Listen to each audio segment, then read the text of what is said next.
Hello student, welcome to my YouTube channel.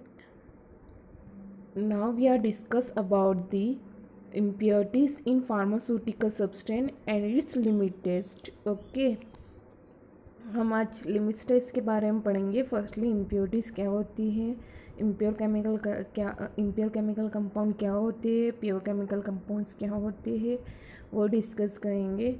और फिर impurities क्या होती है, उसके सोर्सेस ऑफ कंपाउंड क्या होते हैं, और साथ ही उसके टेस्ट, इम्प्योरिटीज़ के टेस्ट क्या होते हैं, लिमिट टेस्ट क्या होते हैं. ओके, ये आज डिस्कस करेंगे. ये टॉपिक बहुत इम्पोर्टेंट है एग्ज़ाम पॉइंट ऑफ व्यू से.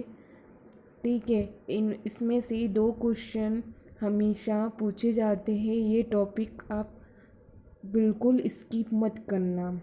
एग्ज़ाम में ये टॉपिक्स बिल्कुल पढ़ के ही जाना. तो now we started. impure chemical compound. A chemical is said to be impure if it is having foreign matter that is a impurity.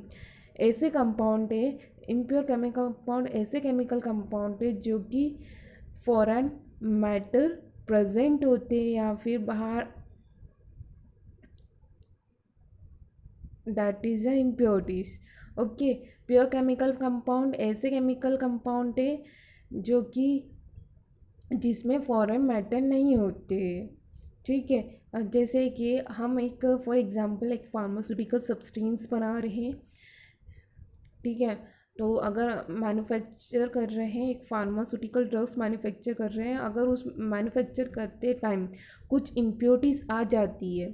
ठीक है, कुछ अगर बाहर से या फिर कुछ केमिकल्स में, कुछ ग्लासवेयर्स में, ठीक है, कुछ रिएजेंट्स में, कुछ रॉ मटेरियल्स में ऐसी कुछ इम्प्योरिटीज़ उसमें अवेलेबल हो जाती है, तो पूरा हमारा जो फाइनल प्रोडक्ट है पूरा डिस्ट्रॉय हो जाता है. तो इस बेस पे हम इसका इम्प्योरिटीज़ का टेस्ट लगाए जाते हैं, इसलिए हम इम्प्योरिटीज़ पढ़ते हैं. ठीक है, इसलिए आपके सिलेबस में इम्प्योरिटीज़ टॉपिक दिया गया है उसी बेस पे. ठीक है, chemical purity means freedom from foreign matter. Okay, analytical 100% pure substance are not available and trace of impurity must be present. देखा जाए तो इंडियन फार्माकोपिया भी कहती है कि एज ए इंडियन फार्माकोपिया के अकॉर्डिंग 100% कोई भी प्योर कंपाउंड नहीं होता है. फिलहाल कोई ना कोई वेरिएशन उसमें प्रेजेंट रहता है. ठीक है, normally undesirable foreign material are present in the pharmaceutical substance. ठीक है, what is an impurity? Any material that affects the purity of material of interest rate. ऐसी प्योरिटी जिसमें इम्प्योरिटी अफेक्ट करे उसे इम्प्योरिटीज कहा जाता है. Impurities means undesired particle. ठीक है, presence of impurity in the pharmaceutical में प्रोड्यूस टॉक्सिक इफेक्ट. अगर उसमें किसी फार्मास्यूटिकल सब्सटेंस के अंदर अगर कोई इम्प्योरिटी प्रेजेंट होती है तो वो एक टॉक्सिक इफेक्ट प्रोड्यूस करती है ह्यूमन बॉडी पे. ठीक है, अगर फार्मास्यूटिकल सब्सटेंस में, ठीक है, एक फार्मास्यूटिकल सब्सटेंस के अंदर वो एक्टिव स्ट्रेंथ को लॉक कर देती है. देखिए, impurities commonly in chemical substance include small quantities of lead भी हो सकता है, उसमें आयरन्स भी आ सकती है, और कंपाउंड भी आ सकता है, और सल्फेट्स भी आते हैं. ये सारी एक impurities he.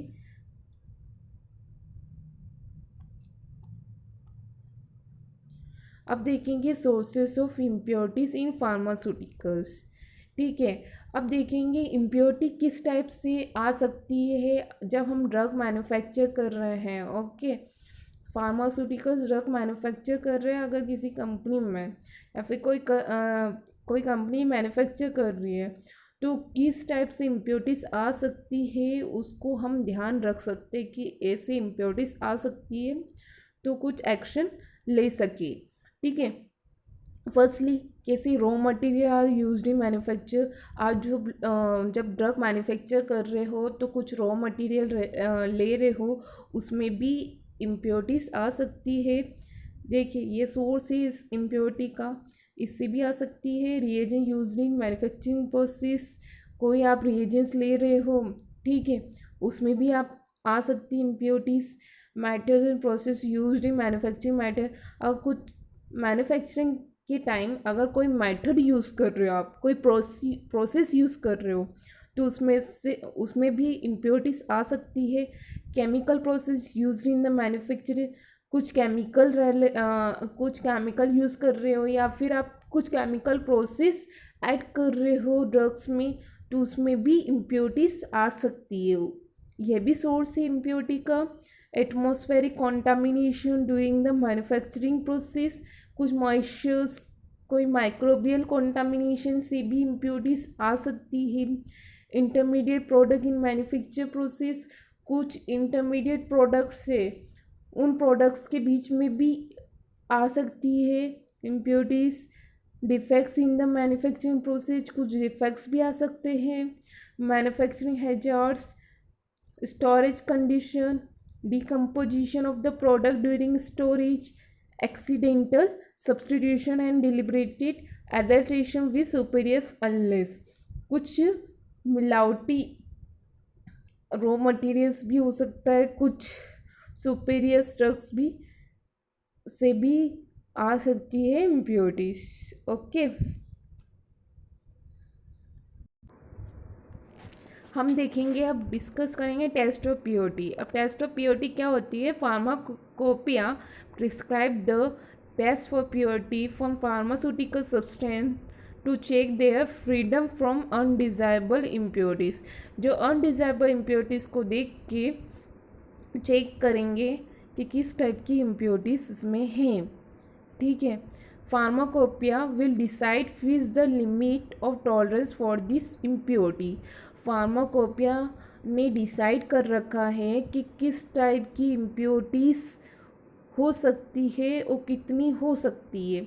Okay, for certain common impurities for which pharmacopoeia prescribe the test of purity are, जैसे कलर ऑर्डर टेस्ट, ठीक है, physicochemical constant, iodine value, saponification value, melting point, refractive index, acidity, alkalinity, pH, humidity, estimation of moisture, cations, NiH, arsenic और lead, loss on drying, loss on ignitions. Okay, ये test of purity हो गया। और limit test, limit test क्या होते हैं? ठीक है, ये ऐसे टेस्ट है जिससे हम आइडेंटिफाई कर सकते हैं कि किस टाइप की इम्प्योरिटी इसमें प्रेजेंट है, ठीक है, किस टाइप की इम्प्योरिटी प्रेजेंट है, या फिर ये प्योर सब्सटेंस है या फिर ये इम्प्योर सब्सटेंस है। The test being used to identify the impurity, the test being used to control the impurity. Okay, इसके आप डेफिनेशन देखेंगे। The definition, limit test are quantitative और semi quantitative test designed to identify, control small quantities of impurity which are likely to be present in the substance। ये limit test quantitative और semi quantitative test है, ठीक है। Quantitative semi quantitative test क्या होते हैं? Semi quantitative test ऐसे quantitative test होते हैं जो कि हम कंपेयर करके आइडेंटिफाई, दो सॉल्यूशन होते हैं, एक टेस्ट सॉल्यूशन है, एक standard solution. Standard solution Indian pharmacopoeia में दिया जाता है, वो उसके बेस पे हम टेस्ट सॉल्यूशन बनाते हैं। स्टैंडर्ड सॉल्यूशन और टेस्ट, उसके दोनों को कंपेयर करके हम ये देखते हैं कि इसमें कितनी इम्प्योरिटी प्रेजेंट है और किस टाइप की इम्प्योरिटी इसमें है। ओके, ठीक है। और क्वांटिटेटिव मीन्स हम इम्प्योरिटी को क्वांटिटी के, मतलब कि कितनी क्वांटिटी में इम्प्योरिटी प्रेजेंट है बाय पार्ट्स ऑफ मिलियन, ठीक है, हम ऐसे इसको आइडेंटिफाई करते हैं, इसे लिमिट टेस्ट करते हैं, ठीक है। इसको नेस्टर सिलेंडर में मेज़र किया जाता है, आपकी स्क्रीन पे शो दिया गया है। ये डायग्राम आप बना के ही आना एग्ज़ाम में। इसको स्किन मत करना। अब इसके फैक्टर्स अफेक्टिंग लिमिट टेस्ट देखेंगे, specificity of the test, second sensitivity, third control of personal errors, test in which there is no visible reactions, comparison method, quantitative determinations। अब इसके टाइप्स देखेंगे कि कितने टाइप के मेथड से, दो टाइप के मेथड से इसमें, कंपैरिजन मेथड और quantitative determination method. Comparison method आपको अभी मैंने बताया कि किस टाइप से अपन कंपेयर करेंगे, ठीक है। एक टेस्ट सॉल्यूशन लेंगे, स्टैंडर्ड सॉल्यूशन लेंगे, उस टाइप उन दोनों को कंपेयर करके हम देखेंगे कि किस टाइप की इसमें इम्प्योरिटी प्रेजेंट है। बाय टर्बिडिटी से हम पता लगाएंगे कि इसमें कितनी ज़्यादा टर्बिडिटी है। टर्बिडिटी मीन्स क्लाउडीनेस, ठीक है, धुंधलापन। जितना ज़्यादा धुंधलापन दिखेगा मतलब कि उतनी ज़्यादा इसमें इम्प्योरिटी प्रेजेंट होगी। ओके, क्वांटिटेटिव डिटर्मिनेशन, हम क्वांटिटी से मेज़र करके हम देखेंगे कि किस टाइप की इम्प्योरिटी प्रेजेंट है और कितनी क्वांटिटी में प्रेजेंट है। Turbidity means cloudiness, haziness. देखिए ये सॉल्यूशन दिख रहे हैं स्क्रीन पर, इस टाइप के आप क्लाउडीनेस दिखेगा। अब जब भी टेस्ट सॉल्यूशन लिमिट टेस्ट लगाओगे तब ऐसे सॉल्यूशन शो होगा। इस टाइप अगर टर्बिडिटी चेक करना है, जितनी ज़्यादा टर्बिडिटी होगी उतना ज़्यादा इम्प्योर कंपाउंड होगा, उतनी ज़्यादा इम्प्योरिटीज में प्रेजेंट होगी। और जिसमें इम्प्योरिटी नहीं होगी मतलब कि वो लिमिट टेस्ट और टेस्ट सॉल्यूशन पास होगा, ठीक है। आप सोच रहे होंगे कि किस टाइप से हम लिमिट टेस्ट कंफर्म करेंगे कि ये सैंपल पास है कि टेस्ट सॉल्यूशन पास है कि स्टैंडर्ड सॉल्यूशन। देखिए दो सॉल्यूशन बनाए जाते हैं। फर्स्टली टेस्ट सॉल्यूशन बनाया जाता है, साथ ही उसके साथ स्टैंडर्ड सॉल्यूशन बनाया जाता है। टेस्ट सॉल्यूशन में क्या होता है, टेस्ट सॉल्यूशन में ये होता है कि जो इंडियन फार्माकोपिया में जो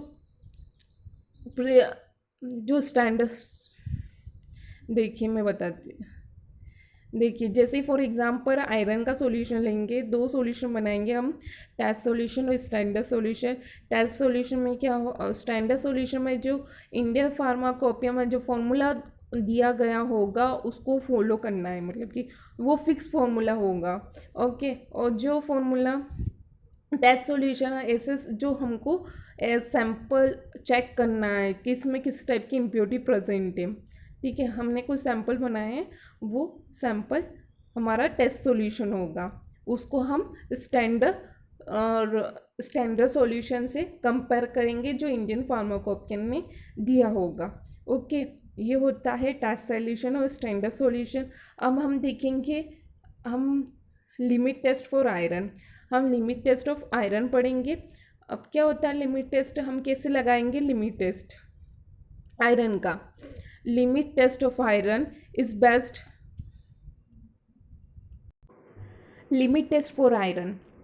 अब देखेंगे लिमिट टेस्ट हम आयरन का कैसे लगाएंगे, इसकी प्रोसेस क्या होती है। देखिए limit test of iron is based on the reaction of iron in ammoniacal solution with thioglycolic acid in presence of citric acid. देखिए अमोनिकल सॉल्यूशन लेंगे, उसके साथ में थायोग्लाइकोलिक एसिड लेंगे, वो भी सिट्रिक एसिड के प्रेजेंस में, तो आयरन थायोग्लाइकोनेट का फॉर्मेशन होगा, फेरस थायोग्लाइकोनेट कॉम्प्लेक्स, ये दिख रहा होगा स्क्रीन पे, which produce pale pink to deep reddish purple colour in alkaline media. वो pale pink deep reddish purple colour का फॉर्मेशन होगा इन अल्कलाइन मीडिया पे, ठीक है। Thioglycolic acid is use as a reducing agent, ये as a reducing agents use किया जाता है।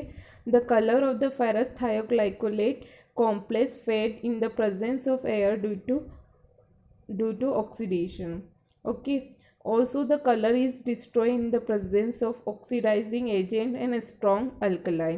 ये ऑक्सीडाइजिंग एजेंट्स की प्रेजेंस पे ये कलर डिस्ट्रॉय भी हो जाता है, ठीक है। The purple colour is developed only in alkaline media, so ammonia solution is used. देखिए पर्पल कलर जब डेवलप होता है जब अल्कलाइन मीडिया होता है, अल्कलाइन मीडिया पे ही पर्पल कलर डेवलप होता है। ओके, तो अमोनिया सॉल्यूशन का यूज़ किया जाता है। But ammonia react with iron forms precipitate ferrous hydroxide. देखिए अमोनिया आयरन से रिएक्ट होता है और एक फेरस हाइड्रोक्साइड प्रेसिपिट फॉर्म में उसका फॉर्मेशन होता है। ठीक है, the citric acid is used which prevent the precipitate of iron with ammonia by forming a complex with iron as iron citrate. Okay, अब इसका प्रोसीजर देखेंगे, किस टाइप से हम टेस्ट सॉल्यूशन स्टैंडर्ड कंपाउंड्स बनाएंगे। देखिए यह अपना टेस्ट सॉल्यूशन अपना सैंपल होगा और स्टैंडर्ड जो इंडियन फार्माकोपिया में दिया होगा उससे हम कंपेयर करेंगे। ठीक है, फर्स्टली हम लेंगे, देखिए जो फर्स्ट पॉइंट होगा टेस्ट सॉल्यूशन का और स्टैंडर्ड कंपाउंड का, ये दोनों का सेम रहेगा, सॉरी डिफरेंट रहेगा, और बाकी की जो प्रोसेस है वो डिफरेंट रहेगी। देखो जो जो रहेगा फर्स्ट पॉइंट जो होगा वो डिफरेंट होगा और बाकी की जो प्रोसेस होगी वो सेम होगी। ठीक है, ये ध्यान रखना आप।